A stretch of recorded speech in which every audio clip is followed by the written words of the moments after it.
अस्सलामुअलैकुम वरहमतुल्लाहि ताला वबरकातुहू। दोस्तों, कल हमने यहाँ तक सूरा अल बकरा का 20वां रुकू पढ़ा था और आज हम यहाँ से 21वां रुकू पढ़ेंगे। तो दोस्तों चलिए वीडियो को शुरू करते हैं। अगर आपका वुज़ू नहीं है तो वुज़ू कर लीजिए। औज़ु बिल्लाहि मिनश शैतानिर रजीम। बिस्मिल्लाहिर रहमानिर रहीम। या अय्युहन्नास कुलू मिम्मा फिल अर्दि हलालन तय्यिबा वला तत्तबिउ खुतुवातिश शैतान इन्नहु लकुम अदुव्वुम मुबीन। इन्नमा यअमुरुकुम बिस्सूइ वल फहशाइ व अन तक़ूलू अलल्लाहि मा ला तालमून।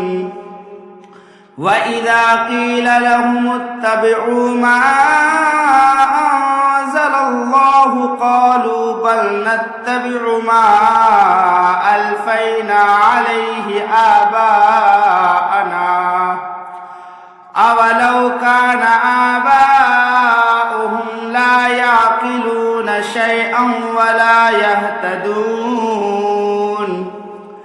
वमथलु الذين كفروا كمثل الذي ينعق بما لا يسمع إلا دعاء ونداء صم بكم عمي فهم لا يعقلون। يا أيها الذين آمنوا كلوا من طيبات ما رزقناكم واشكروا لله إن كنتم إياه تعبدون। إنما حرم عليكم الميتة والدم ولحم الخنزير وما أهل به لغير الله فمن اضطر غير باغ ولا عاد فلا إثم عليه إن الله غفور رحيم।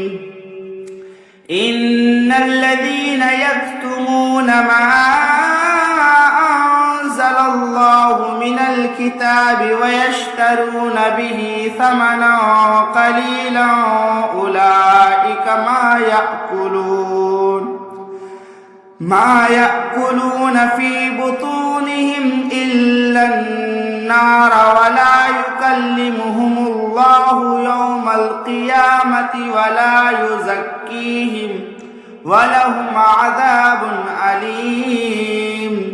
أولئك الذين اشتروا الضلالة بالهدى والعذاب بالمغفرة فما أصبرهم على النار ذلك بأن الله نزل الكتاب بالحق وإن الذين اختلفوا في الكتاب لفي شقاق بعيد।